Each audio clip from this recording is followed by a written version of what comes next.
Здравствуйте! Поговорим сегодня, почему ремонт – это не то же самое, что флиппинг. Так как мне часто в комментариях пишут, зачем вы называете ремонт английским словом. Поясняю, флиппинг – это не ремонт. Флиппинг – это процедура, процесс, состоящий из нескольких этапов, где ремонт является только одним из таких этапов. Ну и сегодня я предлагаю рассмотреть как раз все этапы флиппинга. К сожалению, аналога в русском языке такого слова нет, поэтому, кстати, флиппинг и перешел сразу в разные языки именно в таком виде. Итак, флиппинг. Флиппинг – это процесс от подбора дома до его реализации. То есть это процесс, включающий в себя приобретение недвижимости, как правило, ниже рыночной стоимости для последующего его ремонта и продажи дороже. Таким образом, во флиппинге есть несколько этапов. Первый – это подбор объекта, где, в частности, например, и мы берем объекты, которые я выкладываю в нашей группе в Телеграме. В разных местах. То есть объекты можно находить в Америке как на маркетплейсе, то есть на популярных сайтах по продаже недвижимости, которые вы прекрасно знаете, там, будь то Zillow или Realtor.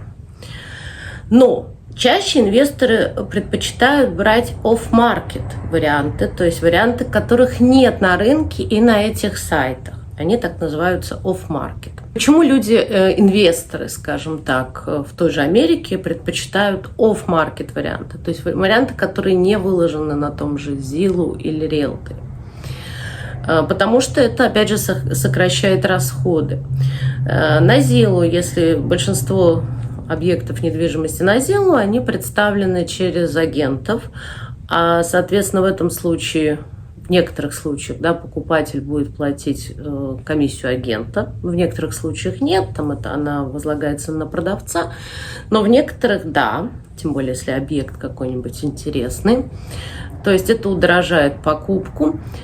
Кроме того, соответственно, и цена уже выверена агентом и, как правило, является среднерыночной, то есть продавец, который выставляет этот дом, он не торопится с продажей и хочет его продавать по среднерыночной цене. И то есть сказать, что получится этот дом купить сильно ниже рынка, вряд ли. Плюс, как правило, объекты на Zillow, они все оформляются через клоузинговую компанию. Это, соответственно, некая процедура, которая занимает, то есть само переоформление может занимать около месяца, иногда короче. И тоже стоит денег, как для продавца, так и для покупателя.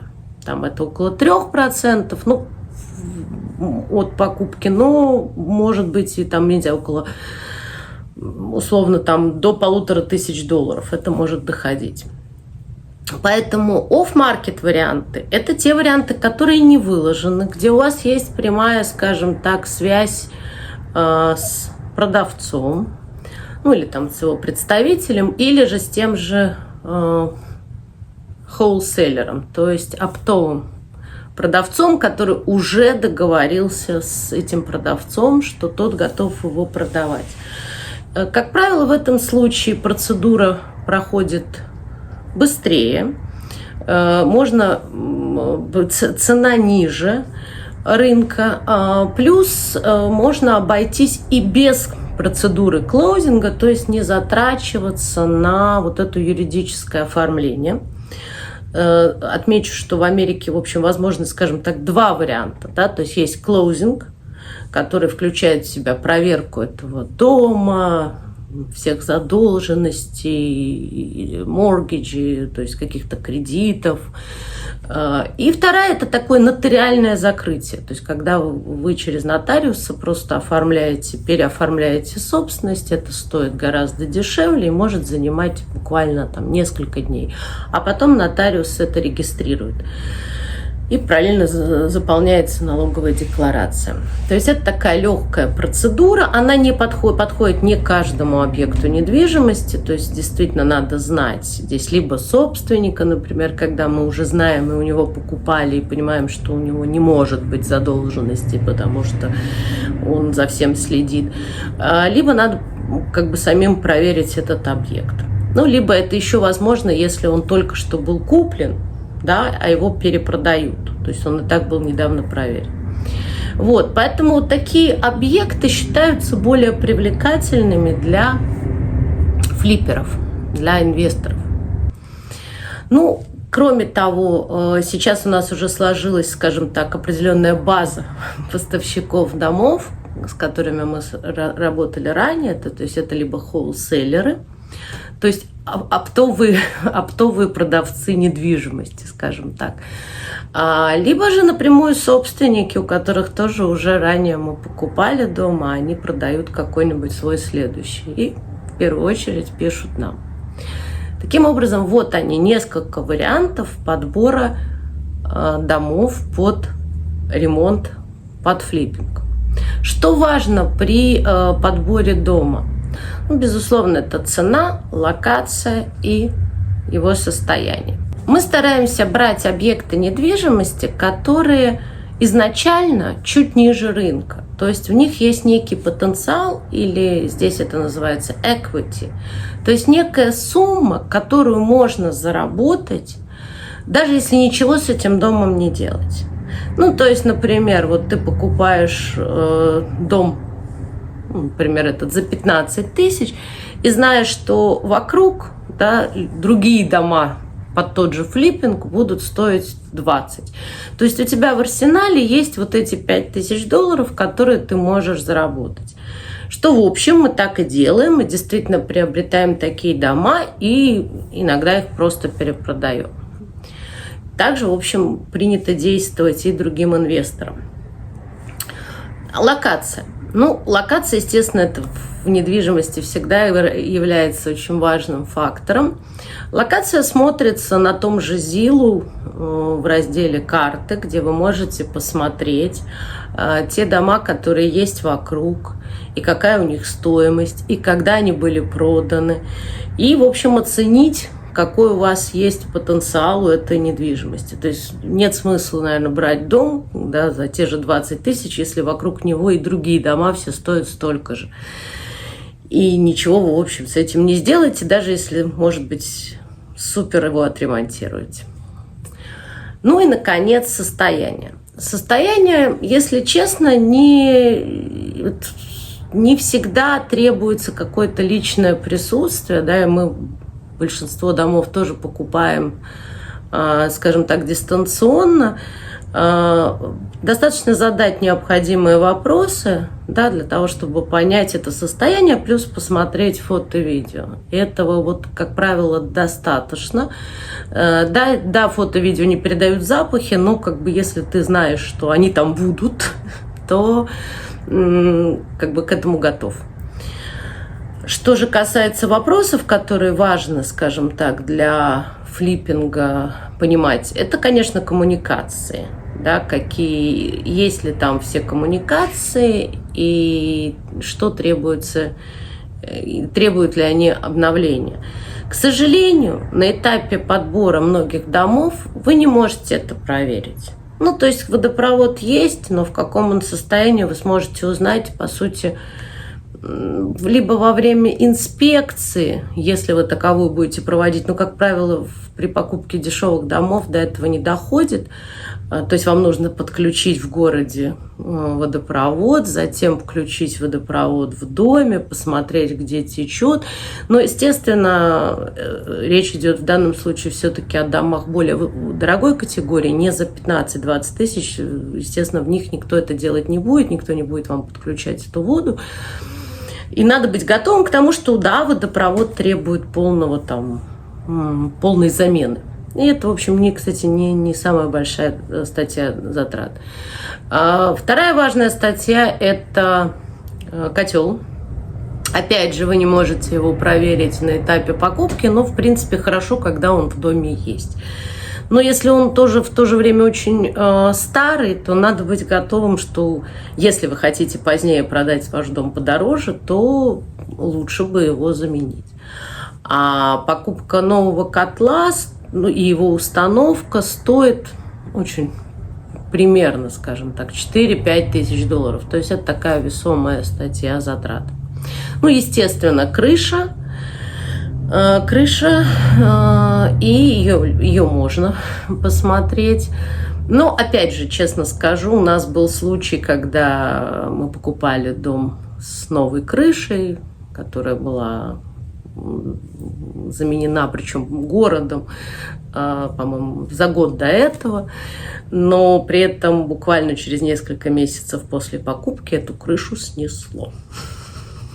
Так что, как бы вы ни смотрели и не старались, что называется, то есть гарантии это тоже не даст. Но хорошо, когда она в любом случае новая, по крайней мере, вот вы знаете, что так, а что уж там может произойти, действительно, от всего не застрахуешься. Электричество. Опять же, хорошо, когда на доме стоит новый щиток, электрический щиток, так как если он устаревший или его нету, то это тоже довольно весомая статья расходов от 1,5 до 3 тысяч долларов. Вот, скажем, такие 3 важные вещи, на которые стоит обращать внимание при покупке дома. Итак, после того, как вы выбрали объект, значит, наступает следующий процесс. Это вот процесс покупки или переоформления. Как я и говорила, он может быть в виде процедуры клоузинга, да, через title company, либо нотариальное закрытие через нотариус. Но в любом случае она должна быть, да, то есть иначе вы не сможете вступить в право собственности. И, как я говорила ранее, да, нотариальное закрытие может быть быстрее и там занимать буквально несколько дней. Но, опять же, если мы говорим про классическую процедуру клоузинга, то после того, как вот вы вроде как все подписали договор купли-продажи, то дальше действительно вам остается только ждать. И здесь нельзя сказать, что эта процедура обязательно пройдет идеально, потому что, ну, то есть редко, но не все дома удается переоформить. То есть надо быть готовым к тому, что если вы подписали договор купли-продажи, это не значит, что этот дом 100% ваш. Да, то есть будет дальше происходить вот этот процесс проверки этого дома, в ходе которого иногда выявляются, ну, там, какие-нибудь колоссальные долги, которые, даже если эту сумму, да, внести, они не покроют эти расходы. И в этом случае клоузинговая компания говорит, что нет, я не могу закрыть эту сделку. Поэтому это еще одна очень важная составляющая, по сути, такая первая, да, составляющая в процессе флиппинга. То есть покупка. Сначала вот выбор, а затем покупка объекта. И это обязательная процедура при флиппинге. То есть дом не берется из ниоткуда, да, и вы не можете сразу прийти и начать в нем делать ремонт. Это довольно такая кропотливая работа. Ну и в каких-то случаях, вот я ранее рассказывала, юристы там умудрялись какие-то долги закрыть, снизить. То есть такая довольно такая работа, да, трудоемкая происходила, и какие-то дома удавалось закрыть, от каких-то просто отказывались, несмотря на то, что вот, казалось бы, все подписали и ждали этого дома. Такое тоже бывает. Но расскажу реже, то есть чаще это, скажем, скорее все-таки исключение из правил, но к этому тоже надо быть готовым, если вы начинаете заниматься флиппингом. Что не первый попавшийся дом, в который вы ткнули, вы обязательно его купите и сделаете ремонт, и все, и продадите. Нет, это вот этот первый, скажем так, барьер, который надо преодолеть. После того, как клоузинг произошел, и вам высланы, или же вы лично присутствовали на закрытии, вам предоставлены вот эти все закрывающие документы, и в частности warranty deed, это такой вот этот основной документ о праве собственности, вы становитесь его владельцем. Так, первый этап мы прошли. Дальше мы переходим к этапу ремонта. Что касается ремонта, естественно, первичную оценку стоимости ремонта вы сделали на этапе осмотра дома перед его покупкой. Ну а здесь уже вы можете, получив этот ключ, вы можете, естественно, прорабатывать уже детально. И когда подключаете коммуникации как новый собственник этого дома, то понимаете, насколько все критично или вам повезло. Да, то есть включили воду, и она льется в трубах без проблем. Здорово. Да, зажгли, подключили газ и зажгли котел, он заработал. Ну и то же самое с электричеством. Но, естественно, все может пойти не по плану, где электрокомпания вам говорит: нет, мы вам не подключим электричество, пока вы не замените щиток. Газовая компания подключает газ, но котел при этом не работает. И проблема может быть как ерундовая на уровне каких-то прочистки или замены фильтров, да, на несколько сотен долларов, так и полная замена котла. И, к сожалению, эти риски нельзя, то есть их хорошо закладывать, скажем так, в смету изначально, что такое возможно. Либо же брать дом, который чуть дороже, но он уже имеет эти базисные вещи, и вы их можете проверить на этапе еще покупки. То есть вот она прелесть. Дом, почему иногда я выкладываю объявления, в которых сказано, что дом в жилом состоянии, но требует косметики. И да, он будет дороже, потому что вы исключаете, допустим, сразу несколько этих факторов, которые требуют ремонта, и знаете, что они работают. Но при этом делаете чисто косметический ремонт. Поэтому, скажем так, дома, в которых неизвестно ничего, да, и там нет крыши, они начинаются от 15 тысяч долларов, но там может повезти, а может нет. А, скажем так, дома, где уже есть все коммуникации, а вам требуется действительно покрасить стены, заменить полы, они стоят уже около от 25 и выше. Вот такой примерный, скажем, расклад. И то имеет место быть, потому что в одном случае вы просто экономите на этих работах. И здесь надо тоже отметить, что хороший флиппер не всегда хороший ремонтник, да? А хороший ремонтник не значит, что он хороший флиппер, потому что, еще раз повторю, флиппинг – это чуть больше, чем ремонт, да? Он требует этих маркетинговых, скажем так, дополнительных, да, и знаний, и навыков, которые необходимо применять. И поэтому, когда вы приступаете к ремонту, допустим, а вы этим занимались всю жизнь, и в нем прекрасно разбираетесь, то не стоит опираться на свой личный опыт и предпочтения в ремонте и в выборе материалов. Очень важно при флиппинге все-таки использовать те материалы, которые востребованы здесь. Хотя они могут быть вам лично, да, не очень симпатичные, вы хотите сделать что-то более стоящее и готовы на это потратить. Но с точки зрения флиппера, то есть надо соизмерять, стоит ли ставить каменную какую-нибудь столешницу на кухню, если она не добавит никакой стоимости к этому дому. Или достаточно ограничиться пластиком.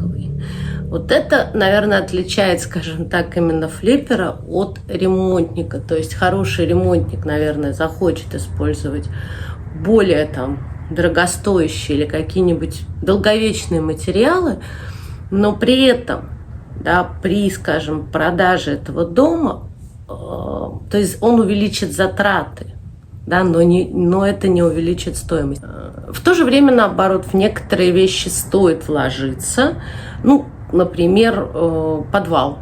То есть если вы оборудуете подвал, да, это добавит, скажем так, стоимости к дому. Или сделаете дополнительную спальню, хотя в Америке смешно, что дополнительная спальня всего лишь содержит шкаф. То есть это совсем не сложно, да, в какую-то из комнат еще добавить шкаф и превратить ее в спальню.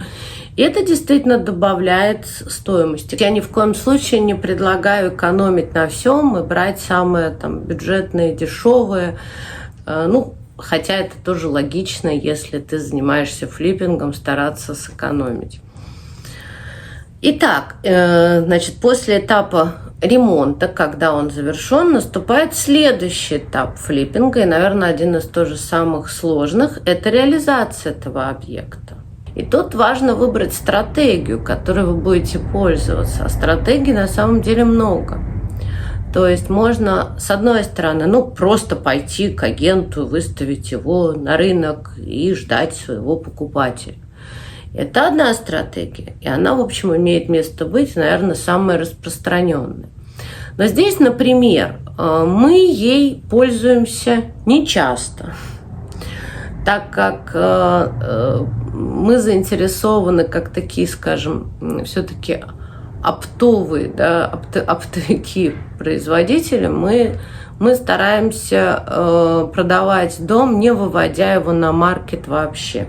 Да, и использовать стратегию B2B, то есть продавать готовые дома тоже инвесторам. Ну, по крайней мере, вот практика последних месяцев показывает, что основными покупателями наших домов являются инвесторы, которые их, например, сдают в аренду.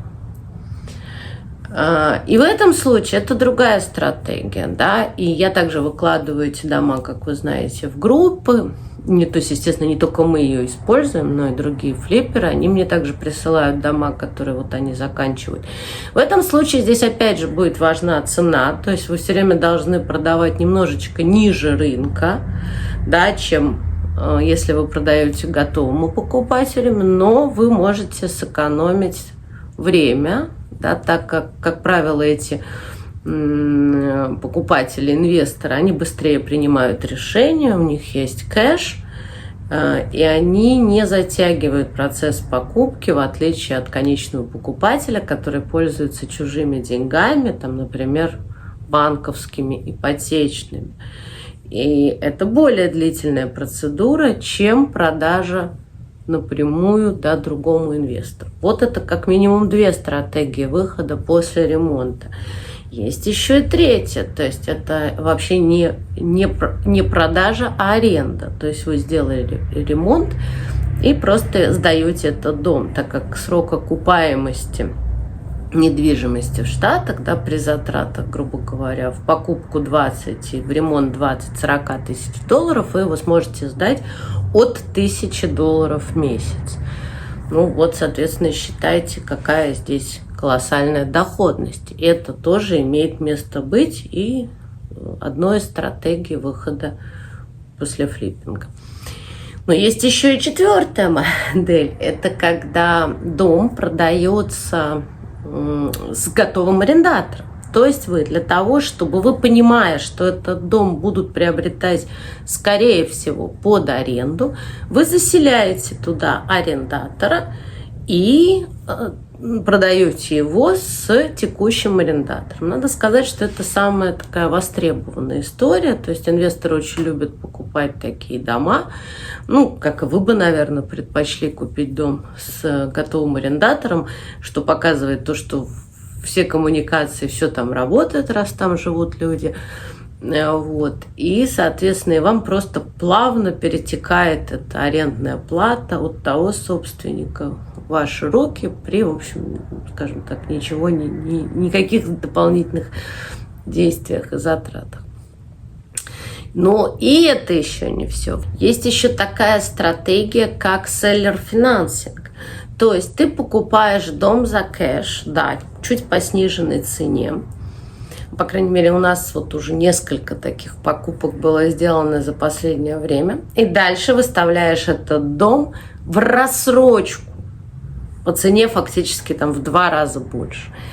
И есть такой даже показательный пример. Вот дом, который мы продали за 40 или 45 тысяч долларов после ремонта.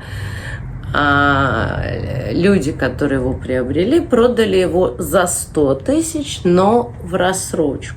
В общем, это тоже интересная бизнес-модель. Ну, а изначально этот дом стоил 10 или 12 тысяч. И все это произошло менее чем за 1 год. Это к разговору о том, какова доходность у американской недвижимости. Действительно, вот реальный пример дома, как он вырос в цене, но при этом использовались разные методы. Да, то есть мы покупали и продавали за кэш, а следующие продавцы, соответственно, при этом я знаю, что они ничего не делали, никакого дополнительного ремонта, они, соответственно, просто продали его в рассрочку с каким-то первоначальным взносом и растянули это во времени, но зато и прибавили его стоимость в 2 раза. Тоже интересная стратегия. Но это еще не все. Есть еще такое понятие, как рефинансирование. То есть, когда вы купили дом, сделали в нем ремонт, поселили в него арендатора, а потом обратились к лендеру, кредитной организации. Напомню, что в Америке не только банки, далеко не только банки выдают кредиты, в том числе ипотечные, и взяли под него деньги, которые, по сути, тем самым уже, естественно, ту стоимость, которую он представляет, имеет сейчас, после ремонта. То есть, таким образом, вы вернули себе деньги, что-то там, да, естественно, большую сумму, и, допустим, ее вложили в следующее. При этом собственность на этот дом остается у вас, и вы можете его продолжать, да, сдавать и гасить эти же там какие-нибудь платежи арендной платы, но собственность у вас, и в какой-то момент вы его можете просто продать. То есть это вот еще одна такая интересная бизнес-модель. Поэтому, опять же, каждый выбирает свою. И, например, у нас вот есть разные клиенты, и я хочу сказать, что тоже клиенты используют разные тактики. Здесь не могу сказать, какая, да, из них является наиболее интересной или наиболее перспективной. Нет, то есть здесь сколько людей, столько и мнений. С нашей стороны мы, как я говорила, работаем вот больше всего по принципу B2B. То есть ты сделал быстро и быстро реализовал по сниженной цене в том числе. Поэтому мы не составляем конкуренцию, например, нашим же клиентам, которые купили дом себе и делают флиппинг сами, да, неважно, в том же городе, но они его будут продавать конечному покупателю, да, за большую сумму и готовы там, допустим, потратить на это большее количество времени. Потому что, как правило, конечно, классическая продажа дома, она занимает больше времени. Там, около месяца, да. Но, естественно, я не могу вот сказать, что обязательно в каждом регионе, районе будет такая статистика. То есть, действительно, есть дома, которые он уходит. Недавно как раз ребята говорили, что у них через 2 дня они заключили договор первый, да, на продажу. То есть бывает и когда ты действительно можешь продать его немедленно. Бывает, что дом висит месяц, а бывает и дольше. То есть, к сожалению, такой однозначной статистики, и здесь не совсем корректно сказать, что вот если ты воспользовался Zillow, Zillow тебе там все подсказала. Даже Zillow, если на Zillow указано, что дома здесь вот последние 2 были проданы, не знаю, там в течение недели, это не значит, что и ваш дом идет обязательно в течение недели. Здесь тоже, и это не как бы, к сожалению, такое бывает. То есть здесь я не могу однозначно сказать, что вот если вы купите, то вы через неделю, да, этот дом продадите. Нет, здесь есть по-разному. То есть чаще всего средняя, скажем, продолжительность продажи около месяца.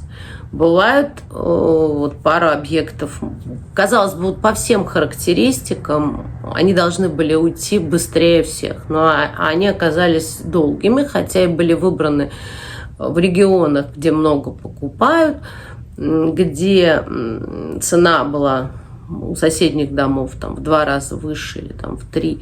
Но простояли они долго. И непонятно, причем это там один из домов вообще был как бы по личным, по субъективным ощущениям должен был просто улететь. По всем характеристикам он в отличном и состоянии, и вот все есть.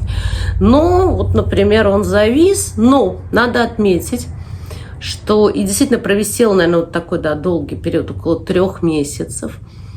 Но в какой-то момент вдруг также на один из объектов вдруг поступило сразу же, это было в августе, вот в какой-то тоже, вот в одно и то же время поступило на один объект сразу 3 запроса. Вот почему, тоже не могу сказать, почему именно в этом регионе вдруг такая возникла вспышка интереса, причем не у местных жителей, а люди покупали из 3 разных регионов. То есть вот, и вдруг они одновременно делают 3 предложения, а до этого дом висел и не вызывал интерес.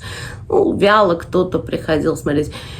И тут же 3, и они готовы были, да, то есть перебивать цену, повышать ее и так далее. Поэтому статистика на Зиллу, безусловно, полезная штука, и ей стоит пользоваться, но не стоит ее воспринимать как догму. Более того, я хочу сказать, что, например, те дома, которые мы продаем, как я сказала, а мы стараемся их не доводить, этой статистики вы там не увидите. Ну и также, например, когда ты продаешь напрямую там новому собственнику, тоже есть, например, у некоторых просьба снижать цену, занижать цену, то есть чтобы меньше платить налоги. Тоже такое есть в официальных документах. Поэтому статистика на Зиллу есть, но она не 100%. Да, то есть там есть все равно большие погрешности, сейчас уже когда видишь, знаешь даже. Но общий фон, да, скажем так, того или иного района, региона, естественно, она отражает. Таким образом, флиппинг, как вы видите, это довольно объемный процесс. И он складывается не только из ремонта и там из качества ремонта, а действительно из, скажем так, всех грамотно сложенных составляющих, да, удачно подобранный объект в хорошей локации, плюс качественный ремонт и последующая правильная стратегия выхода, да, потому что действительно один дом хорошо и правильно продавать инвесторам, потому что в этом районе просто не живут, ну, как бы, если посмотреть по району, там все арендуют. И тогда логично, что вашим покупателем станет инвестор, который будет сдавать эти дома в аренду. Какой-то дом стоит оставить себе и действительно его сначала сдать и продать. Какой-то, который расположен, скажем так, в неком элитном, да, районе, наверное, стоит продать конечному покупателю, но тогда, опять же, добавить к ремонту ряд деталей, важных составляющих, да, там от занавесочек до декора, и это тоже сыграет. Но не в каждом случае, поэтому я не могу сказать, что стоит каждый дом меблировать, хотя вот опять же, то есть мы иногда это делаем, и это придает и стоимости, и скорость, ускоряет продажу. В некоторых случаях, где вы работаете, скажем так, в области арендного жилья или в таком среднем районе, то, конечно, можно на это не затрачиваться.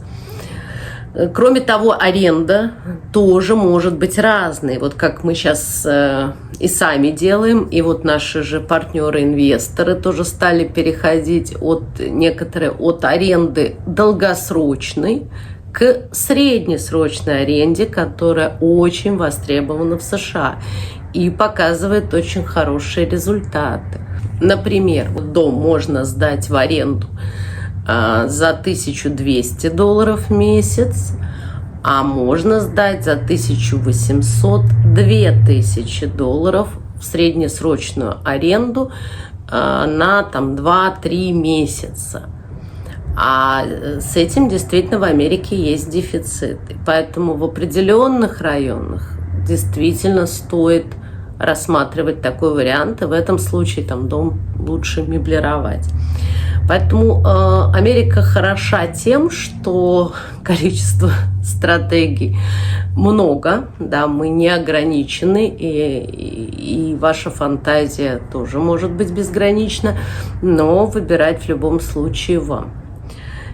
Поэтому желаю вам успехов. Если у вас есть какие-то вопросы, то, естественно, как обычно, пишите, звоните. Я готова провести, как меня просили, некий там стрим или интерактивную конференцию с вами, но напишите, пожалуйста, в комментариях, насколько это нужно, потому что со всеми нашими инвесторами, клиентами мы прекрасно общаемся персонально, индивидуально. И я открыта, и вы мне всегда можете позвонить. Если вы хотите сделать какой-то такой коллективный стрим, я могу его сделать, но сообщите, пожалуйста, мне об этом. Даже если вы не наш клиент, что тогда подумаем, в какой форме это лучше сделать. Подпишитесь на канал, где мы продолжаем выкладывать актуальные объекты бюджетной инвестиционной недвижимости в Америке на продажу, в том числе под флиппинг, или уже готовые под аренду, но тоже ниже рыночной стоимости. Ну и делать вот такие вот обзоры, сравнения